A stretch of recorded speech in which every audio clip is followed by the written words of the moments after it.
Hey guys, Megha this side. This is a new video for you guys, a new session on a biology. If you have not gone through my previous videos, kindly check the description box. Here we begin. In this session, I'll be talking about heredity. Okay, so let's see what is heredity. Heredity is basically the transmission of characters or traits from parents to the offspring. ठीक है, this is like consider ये हमारे parents हैं और जो traits या characters जो transmit हो रहे हैं ऑफस्प्रिंग में, ऑफस्प्रिंग मतलब बेबी, उसी को हम बोलते हैं हेरिडिटी, पूरे प्रोसेस को।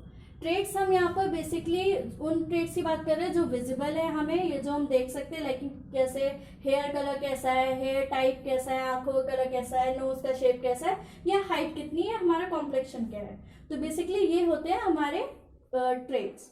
अब जो हम बोलते हैं कि जो सेक्सुअल रिप्रोडक्शन होता है उसमें वेरिएशंस क्रिएट होते हैं, जिसके वजह से हम अपने पेरेंट्स की तरह बिल्कुल आइडेंटिकल नहीं लगते। एसेक्सुअल रिप्रोडक्शन जिनमें होता है वो ऑर्गेनिज्म बिल्कुल आइडेंटिकल होते हैं, जबकि जो हम लोग होते हैं जिनमें सेक्सुअल रिप्रोडक्शन होता है या और जो ऑर्गेनिज्म होते हैं उसमें सिमिलर नहीं होते। उसके पीछे रीजन ये होता है, अब हम देखते हैं वेरिएशन आता क्यों। ये हमारा मेल गैमीट है, इधर ये फीमेल गैमीट, ठीक है। मेल गैमीट हमारा हो गया स्पर्म, फीमेल गैमीट हो गया हमारा एग। तो अब कुछ ट्रेट्स इसमें है, न्यूक्लियस में होते हैं। न्यूक्लियस में कहाँ पर, जो हमारा क्रोमोसोम होता है, ठीक है, हमने बोला जो हमारा क्रोमोसोम होता है, दोनों में दोनों के न्यूक्लियस में क्रोमोसोम्स होता है, ठीक है। तो जो क्रोमोसोम होता है उसमें हमारी जेनेटिक इंफॉर्मेशन होती है। ये क्रोमोसोम्स में जीन होते हैं।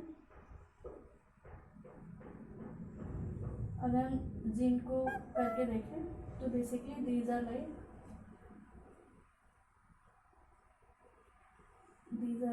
हाँ, ये हमारा डीएनए होता है, ठीक है। तो जीन्स क्या है, हमारा एक यूनिट ऑफ डीएनए, जो यूनिट ऑफ डीएनए होती है उसको हम बोलते हैं जीन। तो हमारे क्रोमोसोम में जीन होता है जिसमें ये सारी जेनेटिक इंफॉर्मेशन होती है। तो हमारे जो स्पर्म्स और एग है उसमें क्रोमोसोम है, मतलब हमारा जो हेयर कलर क्या है, बालों का टाइप क्या है, सारे, तो इसमें कैरेक्टरिस्टिक्स हमारी एम्बेडेड है। तो जब ये इनके जब फ्यूजन से जाइगोट बनता है, तो ये जाइगोट क्या होता है, यही आगे चल के ऑफस्प्रिंग मतलब एक बड़ा यंग बेबी बनता है। तो जो जाइगोट होती है उसमें सारी इंफॉर्मेशन गई। अब पेरेंट का मैंने कहा कि इनके कर्ली हेयर है, मेल गैमीट में जो इंफॉर्मेशन है वो कर्ली हेयर्स की और इसमें स्ट्रेट हेयर्स की है। तो पॉसिबिलिटी क्या है जाइगोट के लिए कि जो बच्चा होगा उसके कर्ली हेयर्स हो सकते हैं, या तो स्ट्रेट हेयर्स हो, या मिक्सचर भी हो सकता है, दोनों के कैरेक्टरिस्टिक्स का मिक्सचर भी हो सकता है। ओके, तो यही, और ये जो मिक्सचर और ये सारी जो चीजें होती है इसकी वजह से क्या क्रिएट होते हैं, वेरिएशंस। अब वेरिएशन डायरेक्टली एक जनरेशन में होते हैं थोड़े, जब यही कंटिन्यू होते रहते हैं थ्रू जनरेशन तो ये वेरिएशंस एक सीरीज बना देते हैं, ठीक है। अब ये जो जीन्स हैं इनमें जो जेनेटिक इंफॉर्मेशन है ये चेंज होना, इनमें वेरिएशन आना क्यों इम्पोर्टेंट है वो देखते हैं। अब टेकिंग एग्जाम्पल, एक एग्जाम्पल लेते हैं बैक्टीरिया का, ठीक है। ये बैक्टीरिया है, ये नॉर्मल टेम्परेचर तक ये फाइन रहती है, ठीक है, ये नॉर्मल टेम्परेचर में ये सरवाइव कर लेती है। बट एक बार क्या हुआ, बेसिकली होता है इनमें एसेक्सुअल रिप्रोडक्शन है, बट एक बार किसी ड्रास्टिक चेंज की वजह से इनका जो अंदर का आरएनए था उसमें चेंज आ गया।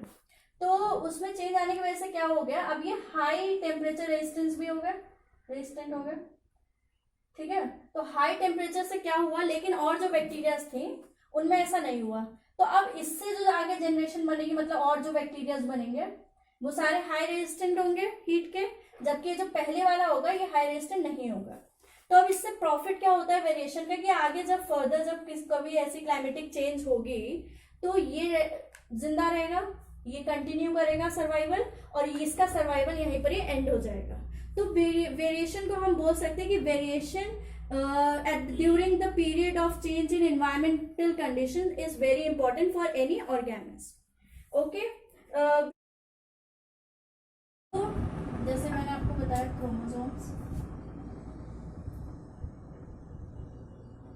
क्रोमोसोम्स क्या होते हैं? ये बेसिकली थ्रेड लाइक स्ट्रक्चर होते हैं जो हमारे न्यूक्लियस में प्रेजेंट होते हैं सेल के। इसमें हमारी जेनेटिक इन्फॉर्मेशन होती है, ये हमारी इसमें जीन्स होती है, ठीक है, और इन जीन्स में ही डीएनए होता है, इन जीन्स में ही डीएनए होता है।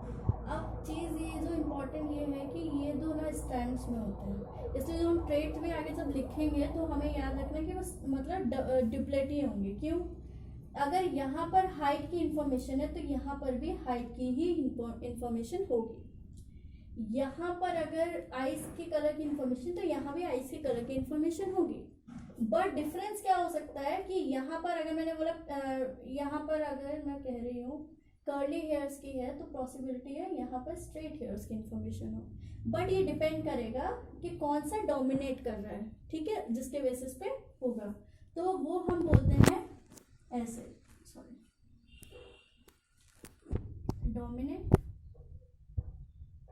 उन्हीं को हम बोलते हैं डोमिनेंट जीन। और जो दब जाता है कैरेक्टर, जो आगे ऑप्शन में नहीं दिखता, हम उन्हें बोलते हैं रिसेसिव जीन। अब एक्चुअली क्या हुआ था, जब जॉर्ज मेंडल अपना एक्सपेरिमेंट कर रहे थे उस टाइम पे जीन और ये सारे टर्म्स मतलब इन्वेंट नहीं हुए थे, पता नहीं था। तो उन्होंने एक बेसिक टर्म ले लिया था, जैसे हम बोल रहे हैं T for tallness, capital T and small T for dwarfness, ठीक है, ड्राफ्टनेस मतलब छोटा। तो अब डिपेंड करेगा, डोमिनेंट जीन हमेशा ये होती है टॉलनेस वाली, ऐसा उन्होंने कहा था। एंड जो ये जो होगी दूसरी जो होगी करस्पॉन्डिंग जीन, वो होगी हमारी रिसेसिव जीन। तो अब जैसे मैंने सेट बोला कि डबल टी, मैंने बोला ड्यूप्लेट में होंगे क्योंकि ये भी ड्यूप्लेट में होते हैं तो इसलिए ये भी ड्यूप्लेट में होंगे। कैपिटल टी मतलब टॉल होगी, ऑफस्प्रिंग जो होगा हमारा टॉल होगा। स्मॉल टी मतलब ड्राफ होगा, मतलब छोटा। बट क्वेश्चन आता है कि अगर ये पॉसिबिलिटी हुई तो तब क्या होगा कि इसमें पेरेंट का एक ये वाला टॉलनेस वाला जीन है तो दूसरे पेरेंट का ये है, मान ली। तो ऐसे केस में होता है जो हमेशा डोमिनेंट जीन होती है, जैसे मैंने आपको बताया, वो हमेशा डोमिनेट करेगी, दैट इज ये बच्चा होगा टॉल। ओके, तो ये टॉल है शॉर्ट है। अब इस रिप्रेजेंटेशन को हम बोलते हैं जीनोटाइप, और इसको हम बोलते हैं फिनोटाइप।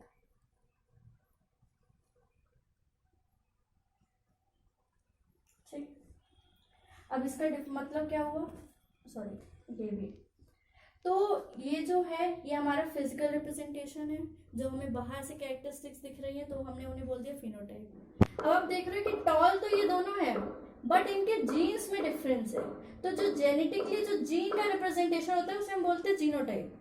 तो अब ऐसे केस में जो इंसान अगर हम बोले टॉल है तो क्या क्या पॉसिबिलिटी है, उसके अंदर प्योर टॉलनेस का भी हो सकता है और उसके अंदर ये कॉम्बिनेशन भी हो सकता है। ओके गाइस, तो अभी मेरे ये सारे टॉपिक्स यहाँ पर भी खत्म होते हैं। अब मैं आपको नेक्स्ट वीडियो में पढ़ाऊंगी जॉर्ज मेंडल का एक्सपेरिमेंट, तो उसके लिए आपको इन टॉपिक से क्लियर होना बहुत ज़रूरी है। तो प्लीज़ इसको वीडियो को ध्यान से देखें, अपने टॉपिक्स को क्लियर करें क्योंकि डायरेक्टली हम इसे अप्लाई करेंगे। Thank you.